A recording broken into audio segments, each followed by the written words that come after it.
नमस्कार. मधुरम चॅनलमध्ये तुमच्या सगळ्यांचं पुन्हा एकदा स्वागत. तुम्हाला आपला चॅनल आवडत असेलच, तुम्ही लाईक सबस्क्राईब करत असालच ही आशा आहे, विश्वास आहेच. सध्या अधिक महिना चालू आहे.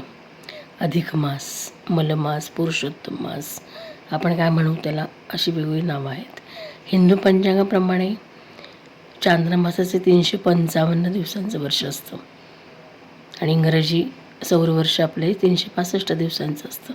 म्हणजेच प्रतिवर्षी 11 दिवस चांद्रमास वर्षात सौरवर्षापेक्षा कमी असतात आणि हा 11 दिवसांचा फरक काढून दोन्ही वर्षात मेळ घालण्यासाठी प्राचीन शास्त्रकारांनी दर 3 वर्षांनी, अचूकपणे सांगायचं झालं तर 32 महिने 16 दिवसांनी एक महिना अधिक धरावा असं सांगितलं.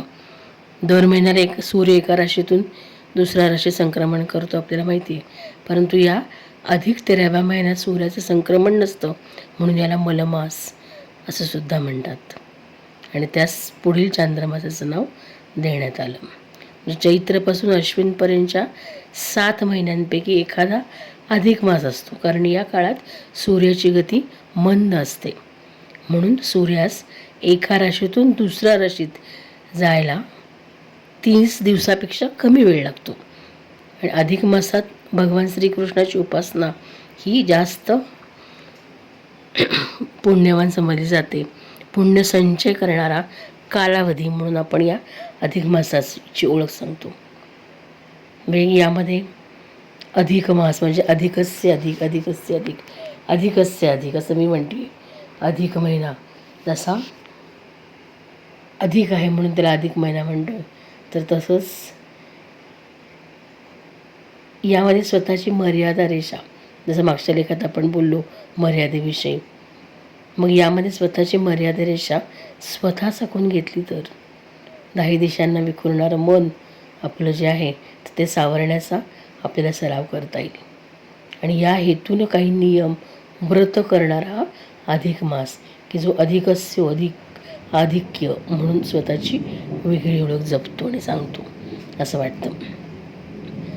माहेरवासणीच्या नात्याला देवत्व प्राप्त करून देणारा, कन्यादानाच्या महान दानानंतर याचं वारंवार स्मरण करून देणारा हा धोंड्याचा महिना, जावई मुलीला लक्ष्मीनारायणाचे स्वरूप मानून पुन्हा एकदा माहेरवासणीला अलंकृत करणारा हा अधिक मास, अपोपदानाचे महत्त्व सांगणारा अधिक महिना. आदर्शाचा दान आपण देतो. अपोपदानाचे महत्त्व, ज्या वस्तूंना छिद्र आहे तर असे सच्छिद्र असणाऱ्या बत्तासे, मैसूर पाक, नारळाची वडी, खोबऱ्याची किंवा अनारसे याचा आपल्याला सोयीप्रमाणे आपण जावयाला किंवा लक्ष्मीनारायणाचा जोडा समजून एखाद्याला ही मान देत असतो.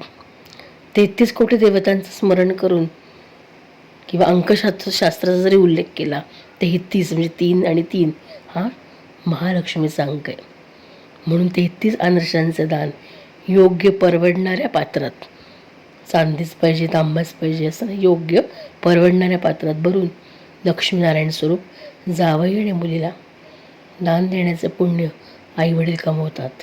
तो हा अधिक मास. आता अनारसेच का असा हे प्रश्न मनात येतो.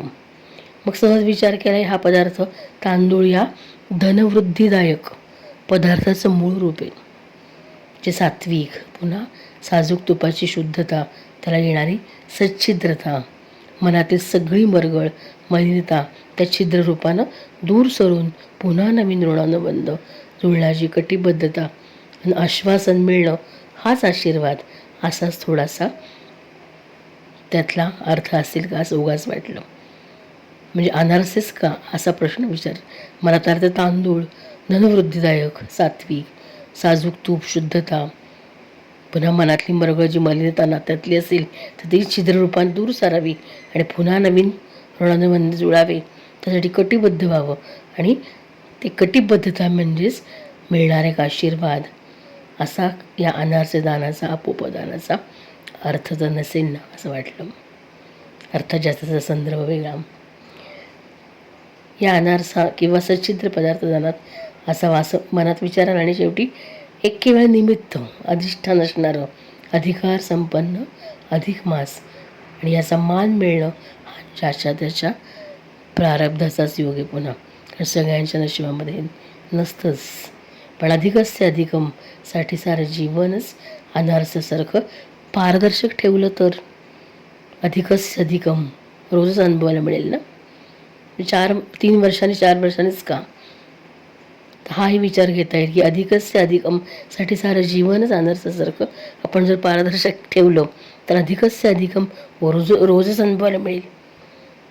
अधिक मासाच्या समस्त निमित्ताने समस्त लक्ष्मीनारायण स्वरूप जेवढी नाती पृथ्वी तलावरती आहेत त्या सगळ्या नात्यांना अधिक महिन्याच्या अधिक मासाच्या लक्ष्मीनारायण स्वरूप म्हणून शुभेच्छा देऊयात.